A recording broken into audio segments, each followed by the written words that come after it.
بسم الله الرحمن الرحيم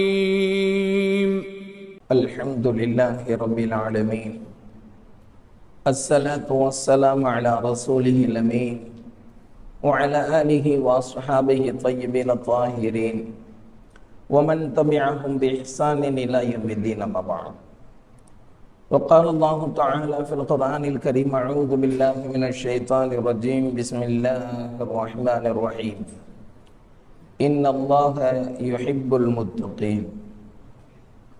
وقال رسول الله صلى الله عليه وسلم: إنما الأعمال بالنيات. صدق الله وصدق رسول الله صلى الله عليه وسلم. பேரன்பும் பெரும் கருணையும் கொடையும் மிக்க பேருபகாரி அல்லாஹ்விற்கே கோடான கோடி புகழ். நபிகள் நாயகம் முஹம்மது ரசூலுல்லாஹ் ஸல்லல்லாஹு அலைஹி வஸல்லம் அவர்களின் மீதும் அவர்களை பின்பற்றி வாழ்ந்த சகாபாக்கள், தாபிஈன்கள், தபஅ தாபிஈன்கள், உலமாக்கள், ஷுஹதாக்கள், சாலிஹீன்கள், இங்கு அமர்ந்திருக்கிற நம் அனைவரின் மீதும் அல்லாஹ்வின் அன்பும் அருளும் என்றென்றும் நிறைவாக உண்டாவதாக. அல்லாஹ்வின் கிருபையால் அவனுடைய பொருத்தத்தை நாடியவர்களாக அவனுடைய மாளிகையில் இஅ்திகாஃபுடைய நியத்தோடு அமர்ந்திருக்கிற மார்க்க நண்பர்களே, அல்லாஹு ஜல்ல ஷானுஹு தஆலா எந்த நல்ல விஷயங்களை தங்களுடைய வாழ்க்கையில் ஏற்று நடக்கும்படி கட்டளையிட்டுள்ளானோ அந்த விஷயங்களை தங்களுடைய வாழ்க்கையில் ஏற்று நடக்கும்படியும், எந்த விஷயங்களை விட்டு விலகி இருக்கும்படி கட்டளையிட்டுள்ளானோ அந்த விஷயங்களை விட்டு விலகி இருக்கும்படியும் எனக்கும் உங்களுக்கும் தக்வாவை கொண்டு இறை அச்சத்தை கொண்டு நசீஹத்து செய்தவனாக எனது உரையை ஆரம்பம் செய்கிறேன். நபி ஸல்லல்லாஹு அலைஹி வஸல்லம் அவர்கள் சொல்கிறார்கள், அல்லாஹ் சொல்வதாக, அல்லாஹ் சொல்லுகிறான், என்னுடைய அன்பை பெற்ற ஒருவரை யாராவது நோவினை செய்தால் அவருக்கு எதிராக நான் போர் பிரகடனம் செய்கிறேன். நான் எவைகளை கடமையாக்கி இருக்கிறேனோ அவைகளை செய்யாமல் என்னை யாரும் நெருங்க முடியாது. என்னுடைய அடியார் என்னை அதிகப்படியானவைகளை செய்து செய்து என்னை நெருங்கிக் கொண்டே இருக்கிறார். நான் அவரை விரும்புகிறவரை, என்னுடைய விருப்பமும் அன்பும் அவருக்கு கிடைத்து விட்டால் அவர் கேட்கும் காதாக, அவர் பார்க்கும் கண்ணாக, அவர் பிடிக்கும் கரமாக, அவர் நடக்கும் காலாக நான் ஆகி போய் விடுகிறேன். என்னுடைய அன்பு கிடைத்ததற்கு பிறகு அவர்கள் எதை கேட்டாலும் நான் அவருக்கு தருகிறேன். என்னிடத்தில் ஓடி வந்தால் நான் அவரை அரவணைத்துக் கொள்கிறேன் என்பதாக அல்லாஹ் சொல்வதாக நபி ஸல்லல்லாஹு அலைஹி வஸல்லம் அவர்கள் சொல்லுகிறார்கள். அல்லாஹ்வினுடைய அன்பை ஒருவர் பெற்றுவிட்டால் உலகத்தினுடைய எந்த இன்பங்கள் தவறி போனாலும் அவர் கவலைப்பட வேண்டும் என்கின்ற அவசியம் இல்லை. பல்வேறு கவலைகளும் சிரமங்களும் அவரை சூழ்ந்து கொண்டிருந்தாலும் சரி, அல்லாஹ்வினுடைய அன்பு கிடைத்து விட்டது என்று சொன்னால் அவர் கை சேதப்பட வேண்டிய அவசியம் இல்லை. ஏனென்றால் அல்லாஹ்வின் அன்பு கிடைத்து விட்டது. அல்லாஹ்வினுடைய அன்பை பெறுவதற்கு எதை இழக்க வேண்டும் என்று இருந்தாலும் சரி, அதை இழப்பதற்கு அவர்கள் தயாராக இருந்தார்கள். எனவே அல்லாஹ்வினுடைய அன்பை அவர்கள் பரிபூரணமாக பெற்றார்கள். காரணம், அல்லாஹ்வினுடைய அன்பு கிடைத்ததற்கு பிறகு உலகத்தில் எது கிடைக்கவில்லை என்று சொன்னாலும் சரி அவர் கை சேதப்பட வேண்டிய அவசியம் இருக்காது. அல்லாஹ்வினுடைய அன்பை பெற வேண்டும் என்று சொன்னால் முதலில் அல்லாஹ் யாரை நேசிக்கிறான் என்பதை தெரிந்து கொள்ள வேண்டும். அல்லாஹ் யாரை நேசிக்கிறான், யாரை நேசிப்பதில்லை என்பதை அவனே திருக்குர்ஆனின் வாயிலாக மிக தெளிவாக சொல்லுகிறான். இவர்களைத்தான் அல்லாஹ் நேசிப்பதாக சொல்லுகிறான். இன்னல்லாஹ யுஹிப்புல் முத்தகீன், இறையச்சம் உள்ளவர்களை நிச்சயமாக அல்லாஹ் விரும்புகிறான் என்பதாக சொல்லுகிறான். இறையச்சம் உள்ளவர்கள் அல்லாஹ்வினுடைய அன்பை, அவனுடைய விருப்பத்தை பெறுவதற்கு மிகவும் தகுதியானவர்கள், பொருத்தமானவர்கள். ஏன்? இறையச்சம் உள்ளவர்களால் உலகத்தில் எந்த குழப்பமும் ஏற்படாது. ஏன் என்று சொன்னால், மனிதன் எப்போது தவறு செய்கிறான், யாரும் நம்மை கண்காணிக்கவில்லை என்கின்ற எண்ணம் எழுகிற போது தவறு செய்கிறான். யாராவது என்னை பார்க்கிறார்கள் என்கின்ற எண்ணம் அவனை தவறிலிருந்து, பாவத்திலிருந்து தடுக்கிறது. மனிதனை பாவம் செய்யாமல், தவறிழைக்காமல் கட்டுப்படுத்த வேண்டும் என்பதற்காக வேண்டித்தான் பல்வேறு வகையிலான கண்காணிப்பு வளையங்கள் இன்று உருவாக்கப்படுகிறது. ஆனால் அல்லாஹ் பார்க்கிறான் என்கின்ற எண்ணம் உள்ள ஒருவருக்கு எந்த கண்காணிப்பு வளையமும் தேவையில்லை. ஏன் என்று சொன்னால், அல்லாஹ் பார்க்கிறான் என்கின்ற எண்ணத்தால், உணர்வால் சிறு தவறை கூட ஒரு அடியான் செய்துவிட மாட்டான். செய்யும் தைரியம் அவனுக்கு வராது. எனவே அல்லாஹ்வினுடைய அன்பை பெறுகின்ற ஒரு தகுதி இறையச்சம் உள்ளவர்களுக்கு உண்டு. இன்னல்லாஹ யுஹிப்புல் முத்தகீன். وَمَن يَتَّقِ اللَّهَ يَجْعَل لَّهُ مَخْرَجًا وَيَرْزُقْهُ مِنْ حَيْثُ لَا يَحْتَسِبُ.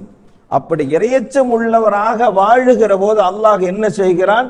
அவருக்கு தேவையான எல்லாவற்றையும் அல்லாஹ் ஏற்படுத்தி தருகிறான். அவரே கற்பனை செய்து உணர முடியாத அளவிற்கு அல்லாஹ் அவருக்கு வாரி வழங்குகிறான். அவருக்கான ரிஸ்கினுடைய பொறுப்பை அல்லாஹ் ஏற்றுக்கொள்கிறான் என்பதாக குர்ஆனிலே சொல்லுகிறான். இதுதான் இறையச்சம் உள்ளவர்களை அல்லாஹ் நேசிக்கிறான். அவனுடைய நேசத்தை பெற்றுவிட்டால் அவருக்கு கிடைக்கக்கூடிய மிகப்பெரிய உபகாரம், அவருடைய அனைத்து வகையான ரிஸ்கின் தேவையையும் அல்லாஹ் தன் புறத்திலிருந்து பூர்த்தி செய்து தருகிறான். ஒமையத்தகில்லாஹ யஜ்அல் லஹு மக்ரஜன் வ யர்ஸுகுஹு மின் ஹைஸு லா யஹ்தஸிப் என்பதாக அல்லாஹ் குர்ஆனிலே சொல்கிறான். இரண்டாவது, இன்னல்லாஹ யுஹிப்புல் முத்தவக்கிலீன். இறை நம்பிக்கை உள்ளவர்களை அல்லாஹ் நிச்சயமாக நேசிக்கிறான். தவக்குள் உள்ளவர்களை அல்லாஹ் நேசிக்கிறான். அல்லாஹ்வின் நேசத்தை பெறுவதற்கு மிகவும் தகுதியானவர்கள் முத்தவக்கீலீன்கள், அல்லாஹ்வின் மீது நம்பிக்கை வைக்கக்கூடியவர்கள். உமைய தவக்கல் அலல்லாஹி ஃபஹுவ ஹஸ்புஹு. சிரமம் வருகிறது, கஷ்டம் வருகிறது, பிரச்சனைகள் வருகிறது, அல்லாஹ்வின் மீது பொறுப்பு சாட்டிவிட்டு நம்ம நிம்மதியாக இருக்கலாம். அவனின் மீது நாம் வைக்கக்கூடிய ஆழமான நம்பிக்கை, அல்லாஹ் நம்முடைய அனைத்து காரியங்களுக்குமான பொறுப்பை எடுத்துக் கொள்கிறான், அவனே போதுமானவன் என்பது தவக்குலினுடைய வெளிப்பாடு. அல்லாஹ் இரண்டாவது சாராரை இப்படி சொல்லுகிறான், இன்னல்லாஹ யுஹிப்புல் முத்தவக்கிலீன். தவக்குல் உள்ளவர்களை நிச்சயமாக அல்லாஹ் நேசிக்கிறான். மூன்றாவது அல்லாஹ் சொல்லுகிறான், இன்னல்லாஹ யுஹிப்புல் முஹ்சினீன். இஹ்சான் என்கின்ற வார்த்தையில் இருந்து வந்ததுதான் முஹ்சின். இஹ்சான் என்று சொன்னால் உபகாரம் என்பது பொருள். எதை செய்தாலும் அழகுற செய்வார்கள், சிறப்பாக செய்வார்கள். அவர்களுடைய பேச்சு, அவர்களுடைய மூச்சு, அவர்களுடைய நடவடிக்கை, அவர்களுடைய அன்றாட செயல்பாடுகள், அவர்களின் அனைத்து அசைவுகளும் அழகாக இருக்கும், உபகாரமாக இருக்கும், பிறரின் நலன் சார்ந்து இருக்கும், சுயரணம் இல்லாமல் இருக்கும், அல்லாஹ்வின் விருப்பத்தை ஒப்ப இருக்கும். இவைகள் தான் முஹ்சினீன்கள். அல்லாஹ்வினுடைய பொருத்தத்தை, அவருடைய விருப்பத்தை பெறுவதற்கு மிகவும் தகுதி வாய்ந்தவர்கள். இன்னல்லாஹ யுஹிப்புல் முஹ்சினீன். அடுத்து அல்லாஹ் சொல்லுகிறான், வல்லாஹு யுஹிப்புஸ் சாபிரீன். பொறுமையாளர்களை அல்லாஹ் விரும்புகிறான். ஏன் பொறுமையாளர்களை அல்லாஹ் விரும்ப வேண்டும்? பொறுமையாளர்களால் தான் இந்த உலகம் அமைதியோடு இயங்குகிறது. பொறுமையாளர்கள் எவ்வளவு சிரமங்கள் வந்தாலும் தாங்கிக் கொள்கிறார்கள். அல்லாஹ்வினுடைய சோதனையை சகித்துக் கொள்கிறார்கள். அடுத்தவர்களின் மீது கோபப்படாமல் இருக்கிறார்கள். அடுத்தவர்களை அவர்கள் சபிக்காமல் இருக்கிறார்கள். அடுத்தவர்களின் விஷயத்தில் பொறாமைப்படாமல் இருக்கிறார்கள். எல்லா விஷயத்திற்கும் இந்த பொறுமையும் சகிப்பு தன்மையும் தான் அவர்களுக்கு வழிகாட்டுகிறது. எனக்கு சிரமம் வருகிறதா? அல்லாஹ் நாடி விட்டான். அடுத்தவர்கள் நல்ல நிலையில் இருக்கிறார்களா? அல்லாஹ் நாடி இருக்கிறான். எனவே நான் அங்கலாய்த்துக் கொள்ள வேண்டும் என்கின்ற அவசியம் இல்லை. ஏன் என்று சொன்னால் இறைவனின் நாட்டம் உலகத்தில் நடக்கிறது. உலகத்தில் அவர்களால் எந்த சிரமமும் குழப்பமும் ஏற்படாத காரணத்தினால் அல்லாஹ் அவர்களை நேசிப்பதாக சொல்லுகிறான். வல்லாஹு யுஹிப்புஸ் சாபிரீன். நான்காவது வகையினர். ஐந்தாவது வகையினர், இன்னல்லாஹ யுஹிப்புல் முக்ஸிதீன். நீதமானவர்களை, நேர்மையானவர்களை அல்லாஹ் விரும்புகிறான். நீதமும் நேர்மையும் எவ்வளவு அவசியம் என்பதை ஒவ்வொருவரும் உணர்ந்திருக்கிறோம். வார்த்தையில் சுத்தம், வாக்குறுதியில் சுத்தம், நடவடிக்கைகளில் சுத்தம், எல்லா இடங்களிலும் நேர்மை, நிதானம், நியாயம், நீதம், இவைகள்தான் ஒரு மனிதனின் அந்தஸ்தை உயர்த்தக்கூடியது. பரம ஏழையாக இருந்தாலும் சரி, நேர்மையாக இருந்து விட்டால் அவருக்கு இந்த உலகம் தர வேண்டிய அந்தஸ்தை தந்துவிடும். எவ்வளவு வசதி வாய்ப்புள்ளவராக இருந்தாலும் சரி, பதவி பட்டம் பெற்றவராக இருந்தாலும் சரி, நேர்மை தவறிவிட்டால் இந்த உலகம் அவரை எவ்வளவு தூரம் இடித்துரைக்க வேண்டுமோ இடித்துரைத்து விடும். ஒரு மனிதனின் அந்தஸ்தை நிர்ணயிக்கக்கூடியது அவருடைய நேர்மை. அல்லாஹ் சொல்லுகிறான், இன்னல்லாஹ யுஹிப்புல் முக்ஸிதீன். நேர்மையாளர்களை, நீதவான்களை அல்லாஹ் விரும்புகிறான் என்பதாக சொன்னார். ஆறாவது, இன்னல்லாஹ யுஹிப்புத் தவ்வாபீன். பாவ மன்னிப்பு கோரக்கூடியவர்களை அல்லாஹ் விரும்புகிறான். பாவ மன்னிப்பு கோரக்கூடியவர்களை அல்லாஹ் விரும்புகிறான். அப்படி என்று சொன்னால் பாவமே செய்யாதவர்களை அல்லாஹ் விரும்புகிறான் என்று தான் சொல்ல வேண்டும். அப்படி சொன்னால் தான் அது நியாயம். ஆனால் படைத்த ரப்புல் ஆலமீனுக்கு தெரியும் மனிதன் தவறு செய்யக்கூடியவன் தான். பாவம் செய்யக்கூடியவன் தான். சில பல நேரங்களில் அவன் தன்னுடைய மனோ இச்சைக்கு கட்டுப்பட்டு தவறிழைத்து விடுவான். அல்லாஹ்வினுடைய கட்டளையை மீறி விடுவான். அவனுடைய எல்லையை தாண்டி விடுவான். அது அல்லாஹ்விற்கு தெரியும். எனவே தான் அல்லாஹ் மகா கிருபையாளன். பாவம் செய்யாதவர்களை அல்லாஹ் விரும்புகிறான் என்று சொல்லாமல், பாவம் செய்துவிட்டு அல்லாஹ்விடத்திலே மன்னிப்பு கோரக்கூடியவர்களை அவன் விரும்புவதாக சொல்லுகிறான். அது அவனுடைய கிருபையினுடைய அடையாளம். ஏழாவது சாரார் அல்லாஹ் சொல்லுகிறான், பரிசுத்தவான்களை அல்லாஹ் விரும்புகிறான். பரிசுத்தவான்கள் என்று சொன்னால் தன்னுடைய உடையை தூய்மையாக வைத்திருக்கக்கூடியவர்கள், தன்னுடைய உடலை தூய்மையாக வைத்திருக்கக்கூடியவர்கள், தான் வசிக்கும் வீட்டை தூய்மையாக வைத்திருக்கக்கூடியவர்கள், தார் பயன்படுத்தும் வாகனத்தை தூய்மையாக வைத்துக் கொள்ளக்கூடியவர்கள், தான் வாழும் நாட்டை தூய்மையாக வைத்துக் கொள்ளக்கூடியவர்கள் என்று சொல்லி வெளிப்படையான தூய்மை மட்டும் இதில் அடக்கமல்ல, அதை கடந்து உள்ளத்தையும் தூய்மையாக வைத்திருக்கக்கூடியவர்கள். என்னுடைய வார்த்தையில் தூய்மை, என்னுடைய வாக்குறுதியில் தூய்மை, என்னுடைய கொடுக்கல் வாங்கலில் தூய்மை, என்னுடைய வியாபாரத்தில் தூய்மை, எல்லாவற்றிலும் தூய்மையை பின்பற்றக்கூடியவர்களை அல்லாஹ் நேசிக்கிறான். தூய்மையாளர்களை, பரிசுத்தவான்களை அல்லாஹ் விரும்புகிறான் என்பதாக சொல்லுகிறான். இங்கே ஒரு விஷயத்தை யோசிக்க வேண்டும். இன்னல்லாஹ யுஹிப், இன்னல்லாஹ யுஹிப், இன்னல்லாஹ யுஹிப் என்று சொல்லி அல்லாஹ் விரும்புகிறான், அல்லாஹ் விரும்புகிறான், அல்லாஹ் விரும்புகிறான் என்று சொல்லி சொல்லி இந்த 7 சாராரை அல்லாஹ் குர்ஆனிலே சொல்லுகிறான். இன்னல்லாஹ யுஹிப்புல் முத்தகீன், இன்னல்லாஹ யுஹிப்புல் முத்தவக்கிலீன், இன்னல்லாஹ யுஹிப்புல் முஹ்சினீன், வல்லாஹு யுஹிப்புஸ் சாபிரீன், இன்னல்லாஹ யுஹிப்புல் முக்ஸிதீன், இன்னல்லாஹ யுஹிப்புத் தவ்வாபீன் வ யுஹிப்புல் முத்தஹிரீன். இந்த 7 சாராரை அல்லாஹ் ஜல்ல ஷானஹு தஆலா தான் விரும்புகிறேன், தான் விரும்புகிறேன், தான் விரும்புகிறேன் என்று சொல்லி சொல்லி சொல்லுகிறான். அதே போன்று இன்னொரு சாராரின் பட்டியலையும் சொல்லுவான். இன்னல்லாஹ லா யுஹிப், இன்னல்லாஹ லா யுஹிப், அல்லாஹ் இவர்களை விரும்ப மாட்டான், அல்லாஹ் இவர்களை விரும்பவே மாட்டான் என்று சொல்லியும் ஒரு பட்டியலை அல்லாஹ் குர்ஆனிலே சொல்லுகிறான். ஆக நாம் எந்த பட்டியலில் இருக்க வேண்டும் என்று முடிவு செய்யக்கூடிய ஒரு தருணம் தான் இந்த தருணம். அல்லாஹ்வின் விருப்பத்தை பெறக்கூடியவர்களா அல்லது அல்லாஹ் வெறுக்கக்கூடியவர்களில் ஒருவரா என்று முடிவு செய்ய வேண்டிய ஒரு கட்டாயத்தில், நிர்பந்தத்தில் நாம் இருக்கிறோம். என்று சொன்னால் வாழ்க்கை மிக வேகமாக ஓடுகிறது. நம்மோடு பிறந்து வளர்ந்தவர்கள் இன்று நம்மோடு இல்லை, நம்மோடு படித்தவர்கள் இன்று நம்மோடு இல்லை, நம்மோடு பணிபுரிந்தவர்கள் இன்று நம்மோடு இல்லை. என்றைக்கு நம்முடைய நாள் கடைசி நாளாக இருக்கும் என்று சொல்ல முடியாது. அவ்வளவு வேகமாக ஓடுகிற இந்த உலகத்தில் அல்லாஹ்வினுடைய அன்பை பெறுவது என்பது எவ்வளவு அவசர காலத்தில் நாம் யோசிக்க வேண்டியது என்பதை நாம் உணர்ந்து கொள்ள வேண்டும். அல்லாஹ்வினுடைய அன்பை பெற வேண்டும். அல்லாஹ் நேசிக்கிறான் என்பதனுடைய ஒரு அடையாளத்தை நபி ஸல்லல்லாஹு அலைஹி வஸல்லம் அவங்க சொன்னாங்க. ஒரு சஹாபி நபி ஸல்லல்லாஹு அலைஹி வஸல்லம் அவங்க கிட்ட சொன்னாரு, யா ரசூலல்லாஹ், நான் அல்லாஹ்வை ரொம்ப நேசிக்கிறேன் அப்படின்னு. நபி ஸல்லல்லாஹு அலைஹி வஸல்லம் அவங்க சொன்னாங்க, அப்படி என்று சொன்னால் அவருடைய சோதனைக்கு உன்னை தயார்படுத்திக்கொள் என்பதாக சொன்னாங்க. நீ அல்லாஹ்வை நேசிக்கிறதா இருந்தா அல்லாஹ் உன்னை சோதிப்பான், அதுக்கு நீ ரெடி ஆயிரு என்பதாக நபி ஸல்லல்லாஹு அலைஹி வஸல்லம் அவங்க சொன்னாங்க. இன்னொரு ஹதீஸ்ல நபி ஸல்லல்லாஹு அலைஹி வஸல்லம் அவங்க சொன்னாங்க, இதா அஹப்பல்லாஹு கௌமன் இப்தலாஹும், அல்லாஹ் யாரை நேசிக்கிறானோ அவர்களை சோதிப்பான், அவர்களுக்கு சிரமத்தை தருவான். அல்லாஹ் நேசித்தால் சிரமத்தை நீக்கணுமா, சிரமத்தை கொடுக்கணுமா? இது என்ன புதுமையாக இருக்குது அப்படின்னு நம்ம யோசிக்கலாம். அல்லாஹ் சிரமத்தை தருகிறான், அல்லாஹ் சோதிக்கிறான். ஏன் தெரியுமா? இன்ன இலமல் ஜஸாஇ மா இலமல் பலாஇ, தன்னுடைய விருப்பம் பெற்ற ஒருவருக்கு அல்லாஹ் உயர்ந்த அந்தஸ்தை தருவதற்கு நாடுகிறான், சுவர்க்கத்தில் உயர்ந்த பதவியை தருவதற்கு நாடுகிறான்.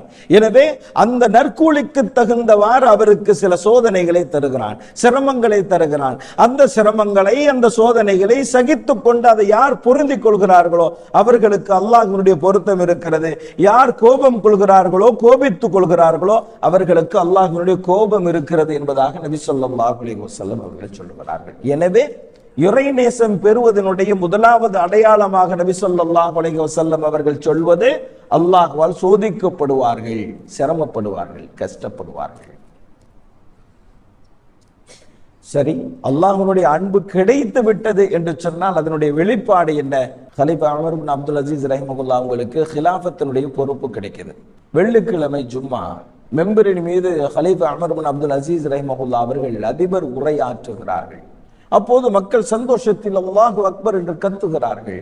இவர்கள் சொல்லுகிறார்கள், நான் அல்லாஹ்விற்கு நன்றி செலுத்துவதற்காக வேண்டி நான் ஹஜ்ஜு புறப்பட்டு போகிறேன் என்பதாக சொல்கிறார்கள். மக்களுக்கு மத்தியில் ஒரு சந்தோஷம். அந்த நேரத்தில் அந்த கூட்டத்தில் இருந்த ஒரு தாபிஇ அவருடைய கையை பிடிச்சி அவருடைய மகன் சொல்றாரு, ஹலீஃபா உமர் பின் அப்துல் அசீஸ் ரஹிமஹுல்லா அவர்களை அல்லாஹ் நேசிக்கிறான் என்பதாக சொன்னார். அப்ப அவங்க தன்னுடைய மகனை பார்த்து கேட்டாங்க, கைஃப அரஃப்த யா புனை, எப்படி சொல்ற, அவரை அல்லாஹ் நேசிக்கிறான் என்று சொல்லி எதை வைத்து சொல்ற என்பதாக கேட்டார். அப்ப அவர் சொன்னாரு, அவரை நேசிக்கக்கூடியவர்களாக நான் மக்களை பார்க்கிறேன், மக்கள் எல்லோரும் அவரை நேசிக்கிறார்கள் என்றால் நிச்சயமாக அல்லாஹ்வினுடைய அன்பு பெற்றவராகத்தானே அவர் இருக்க முடியும் என்பதாக சொன்னார். உடனே அந்த தாபியை சொல்லுகிறார், சதகத்த யா புனை, உண்மையை சொன்ன அப்படின்னு சொல்லிட்டு சொல்றாங்க, நபி ஸல்லல்லாஹு அலைஹி வஸல்லம் அவங்க இப்படி சொன்னாங்க, அல்லாஹ் யாரை நேசிக்கிறானோ அவர்கள் குறித்து ஹஜ்ரத் இப்ராஹீம் அலைஹிஸ்ஸலாம் அவர்களை அழைத்து சொல்லுகிறான், நான் இவரை நேசிக்கிறேன், எனவே நீயும் நேசிப்பாயாக என்பதாக சொல்லுகிறான். உடனே ஹஜ்ரத் இப்ராஹீம் அலைஹிஸ்ஸலாம் அவர்கள் மற்ற மலக்குமார்களை எல்லாம் அழைத்து சொல்கிறார்கள், அல்லாஹும் இவரை நேசிக்கிறான், நானும் அவரை நேசிக்கிறேன், எனவே நீங்களும் இவரை நேசிப்பீர்களாக என்பதாக ஹஜ்ரத் இப்ராஹீம் அலைஹிஸ்ஸலாம் அவர்கள் சொல்லுகிறார்கள். எனவே வானத்தில் உள்ள மலக்குமார்கள் அத்துணை பேரும் அவரை நேசிக்கிறார்கள். அதற்கு பிறகு பூமியில் உள்ள எல்லோரின் உள்ளத்திலும் அவர் குறித்த அன்பை அல்லாஹ் போடுகிறான் என்பதாக நபி ஸல்லல்லாஹு அலைஹி வஸல்லம் அவங்க சொன்னாங்க.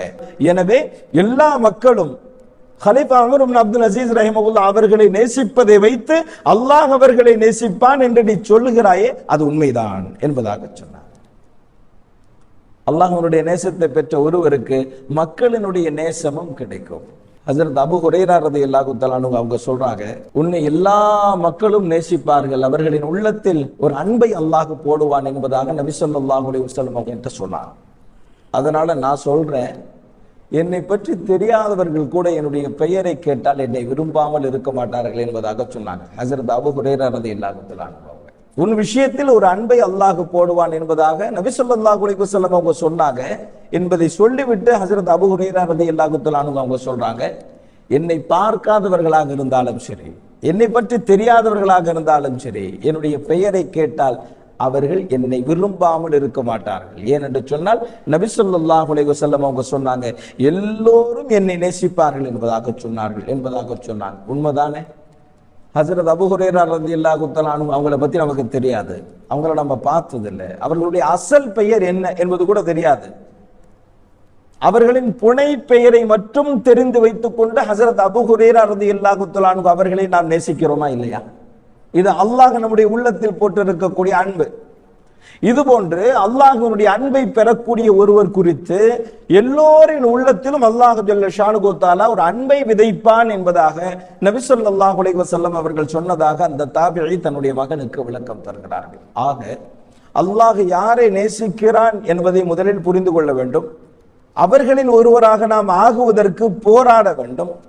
அல்லாஹ்வினுடைய அன்பை பெற்று விட்டால் அதனுடைய அடையாளங்களை புரிந்து கொள்ள வேண்டும். அதற்கு பிறகு அதனுடைய நன்மைகள் என்ன, அதனுடைய பலன்கள் என்ன, அதை அனுபவிப்பதற்கு அல்லாஹ்வே போதுமானவனாக இருக்கிறான். ஆக இறை நேசர்களாக வாழ்வதற்கு மிகப்பெரிய போராட்டம் இல்லாமல் அது சாத்தியமாகாது.